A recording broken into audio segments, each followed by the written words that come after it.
सर्वांना नमस्कार. Arjun Mayuri love स्टोरीचे 203 episode यापूर्वीच अपलोड केलेले आहेत. कृपया ते सर्व एपिसोड ऐकण्यासाठी आपल्या चॅनलला भेट द्यावी.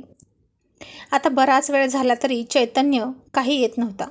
त्यानं जो कोपरा पकडला होता तो पकडलाच होता, बाहेर यायचं नावच घेत नव्हता. आणि राहुल म्हणाला, अर्जुन हा भाड्या आज काय कोपरा सोडत नाही. बहुतेक तो कोपरा पोखरून आत घुसला आहे काय की त्याच्या घुशीसोबत. अर्जुन म्हणाला, अरे खूपच रुसलेली बायको आहे त्याची, तिला म्हणवायला इतका वेळ तर लागणारच ना. सचिन म्हणाला, यार पण कधी येणार तो, त्याच्यामुळे आपला गेम थांबला आहे ना. अर्जुन म्हणाला, सचिन तुला जर इतकीच घाई झाली असेल तर तुझा गेम खेळायची तर जा ना त्या कोपऱ्यात. सचिन हसून म्हणाला, आता अर्जुन मला गरज नाही बाबा कोपरे शोधायची, मी आता झालोय जुना. आणि राहुल म्हणाला, पण काहीही म्हणा, पण चैतन्य ज्या कोपऱ्यात गेला आहे त्या कोपऱ्यात काहीतरी खास आहे, कुछ तो सिक्रेट आहे, म्हणूनच ते बेनं रमलं आहे तिथं. अर्जुन इतकं काही खास असेल रे तिथं.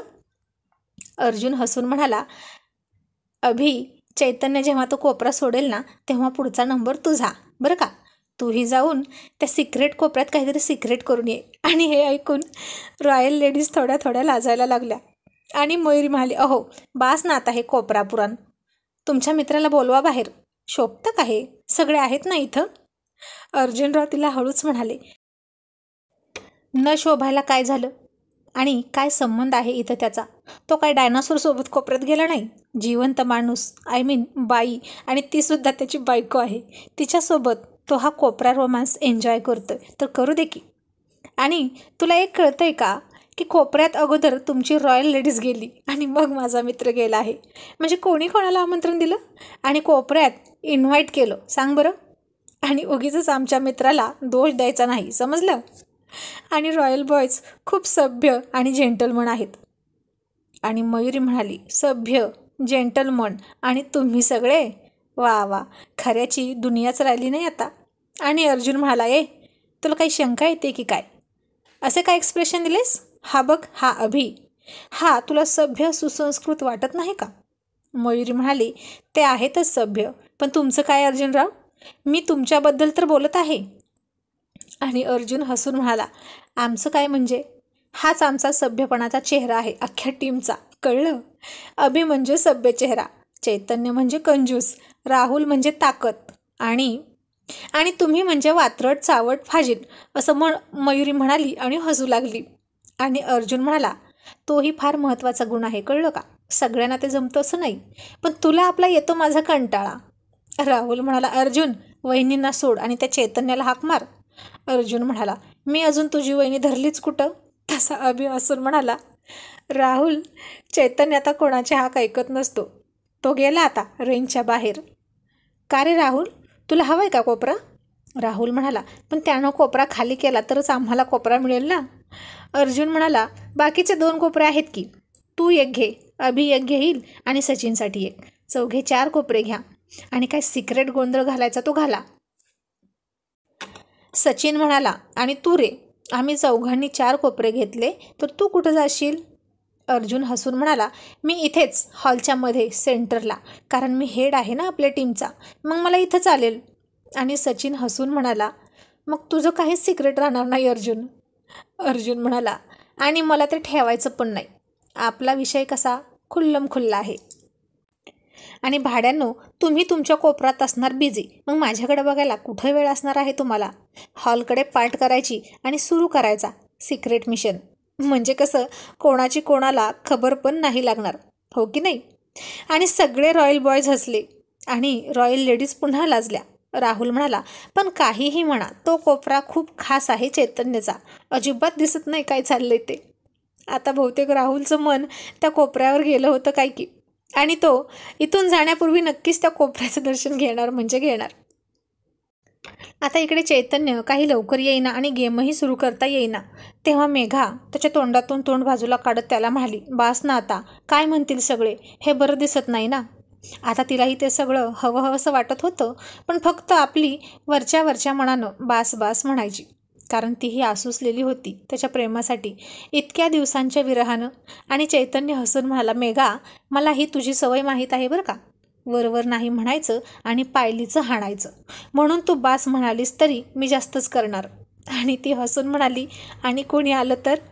चैतन्य म्हणाला, आता सगळ्यांना माहीत आहे, मग काय लपवायचं आहे? काय म्हणायचं ते म्हणू दे. इतक्यात हाक आली, चैतन्य, आता झालं असेल कोटा पूर्ण तर ये बाहेर, आणि घरी गेल्यावर करण्यासाठी काहीतरी शिल्लक ठेव भाड्या. तशी ती घाबरून म्हणाली, अहो मला आता लाज वाटते सगळ्यांसमोर जायची. शी आता काय म्हणतील सगळे.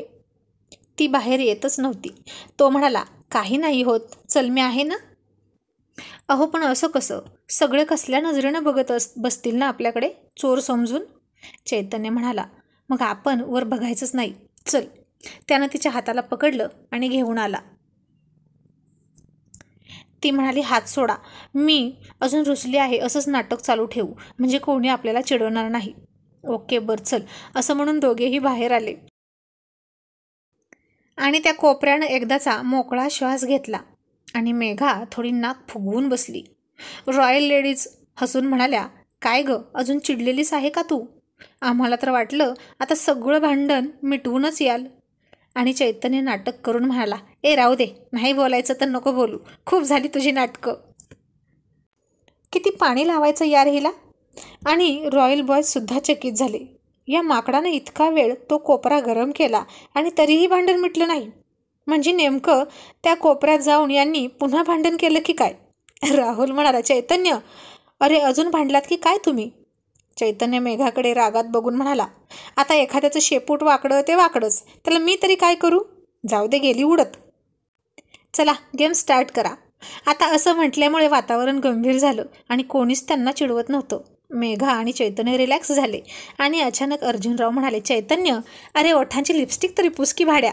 तशी मेघा गडबडली आणि चैतन्यनं सुद्धा अरे बापरे असं म्हणून पटकन उलट्या हाताने लिपस्टिक पुसायला म्हणून हात पुढे केला आणि सगळे हसले.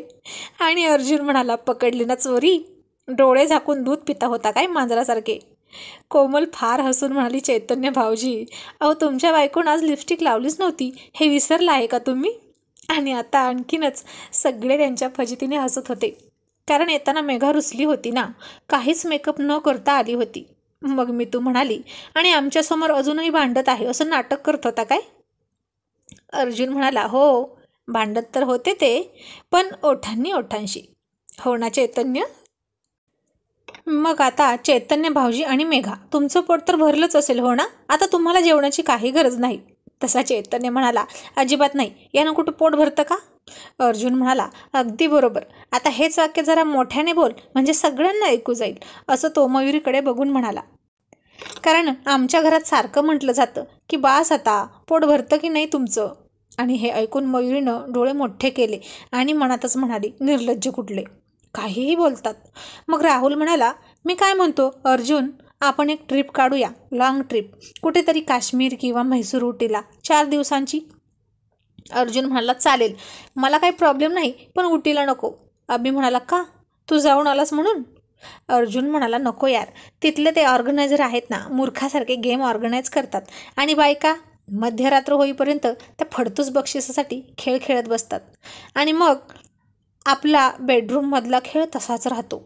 त्याचे वाजतात 12 आणि इकडे 12 वाजले तरी बायका रूममध्ये येतच नाहीत. आणि हे मी स्वतःच्या अनुभवावरून सांगतोय, कळलं? तसे सगळेजण हसायला लागले आणि सगळ्या जणींनी मयुरीला कोपर खळ्या मारत चिडवायला सुरुवात केली. आणि ती मात्र तिथल्या हनीमूनच्या आठवून खूप लाजत होती. आणि अर्जुन पुढे म्हणाला, आणि तिथला वेटर, रूम सर्व्हिस देणारा खूप त्रास देतो, सारखा डिस्टर्ब करतो. सचिन म्हणाला, पण आता लताची डिलिव्हरी होईल, मग मी कसा येऊ? राहुल म्हणाला, कसा येऊ म्हणजे? ये ना सुपारी खिशात ठेवून. तसे सगळे पुन्हा हसले. आणि तसंही सचिन, तुला काही हौसच नाही बायकोसोबत फिरायची, हो ना? म्हणून हाच परफेक्ट टाईम आहे ट्रिप काढायचा. सचिन म्हणाला, भाड्यांनो, तुम्ही सगळे एन्जॉय करणार आणि मी काय तुम्हाला फक्त हाताखाली नोकर म्हणून रूम सर्व्हिस देत बसू का? ते काही नाही, लताची डिलिव्हरी होऊ द्या, ती व्यवस्थित होऊ द्या, बाळ मोठं होऊ द्या, मग ट्रिप काढा. मग राहुल म्हणाला, मग तोपर्यंत अभिजितची डिलिव्हरी होईल आणि मग पुन्हा ट्रिप पुढे जाणार. चैतन्य म्हणाला, हो ना, आणि मग नंतर राहुलची आणि माझीसुद्धा डिलिव्हरी होईल. आता काय करणार, कोणी ना कोणी सतत असं गरोदर असणारच ना. मग यार जायचं कधी? आणि रॉयल लेडीज मात्र त्यांच्या या सगळ्या मजेशीर गॉसिपवर खूप हसत होत्या. यांच्या बायकांची डिलिव्हरी होण्याऐवजी यांची डिलिव्हरी होणार आणि हे गरोदर आहेत. बापरे, कसंही बोलतात ना रॉयल बॉयज एकमेकांना. आणि किती स्वीट वाटत होतं ते सगळं ऐकताना. मग अभि म्हणाला, यार गेम राहतोय बाजूला, चला सुरू करूया. मग पुन्हा बाटली फिरवली आणि ती आली नेमकी अभिवरच. आणि चैतन्य म्हणाला, सांग अभि, काय करशील? Truth or dare? अभि म्हणाला ट्रुथ. आणि अर्जुन म्हणाला, का रे अभि, चैतन्यसारखी हिंमत नाही दाखवणार तू? अभि हसून म्हणाला, आता सगळी हिंमत तर तिकडे आहे, असं मितूकडे इशारा करून म्हणाला. आणि हसू लागला. माझ्यात हिंमत नाही बाबा, जी काही होती ती सुद्धा लग्न झाल्यावर ट्रान्सफर झाली आहे मितालीकडे.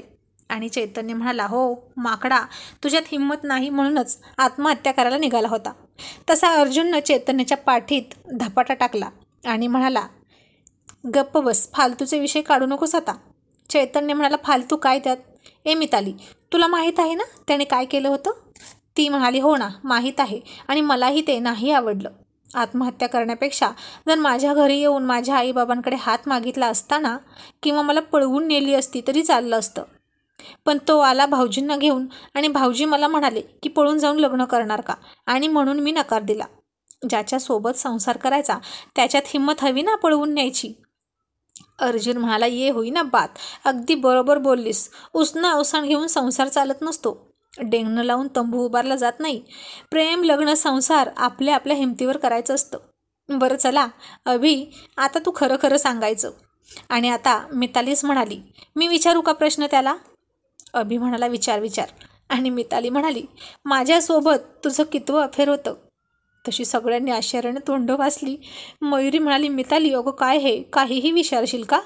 मिताली म्हणाली, हो ताई, त्यात काय, त्यानं माझ्यावर प्रेम केलं होतं ना.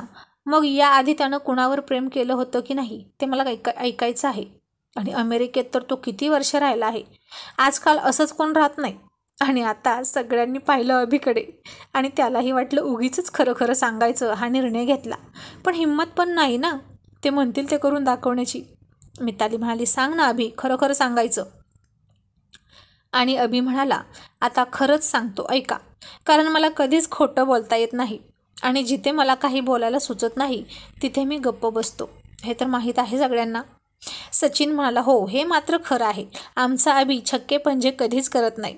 अर्जुन म्हणाला, पण मिताली, सगळं खरं कळल्यावर तू तुझा मूड जाऊ द्यायचा नाहीस, कळलं? आणि मग अभि म्हणाला, मला अमेरिकेत आवडली होती एक मुलगी जेनेलिया नावाची, आणि भारतातही 1-2 वेळा आवडल्या होत्या. पण त्यांनी मला पैशासाठी फसवलं आणि माझ्यासोबत खाल्लं पिल्लं मजा केली आणि विसरून गेल्या. पण मितू तशी नाहीस तू माझ्यावर मनापासून प्रेम केलं, आणि मीही तुझ्यावर मनापासूनच प्रेम केलं. मिताली म्हणाली, अभि हे तू खरं बोलतोस ना? अभि म्हणाला, आपल्या बाळाची शपथ, मी हे सगळं खरं बोलतोय. आणि तुझ्यावर खूप जीव जडला होता म्हणून तर मी, तू नाही मिळालीस म्हणून आत्महत्येचा प्रयत्न केला होता. तुझ्याशिवाय जगणं मुश्किल झालं होतं. अगोदर खूप वेळा हरलो होतो प्रेमात, पण आता खात्री पटली होती की यावेळी जे आहे ते फक्त माझं आहे, आणि म्हणून तुला मी गमावू शकत नव्हतो.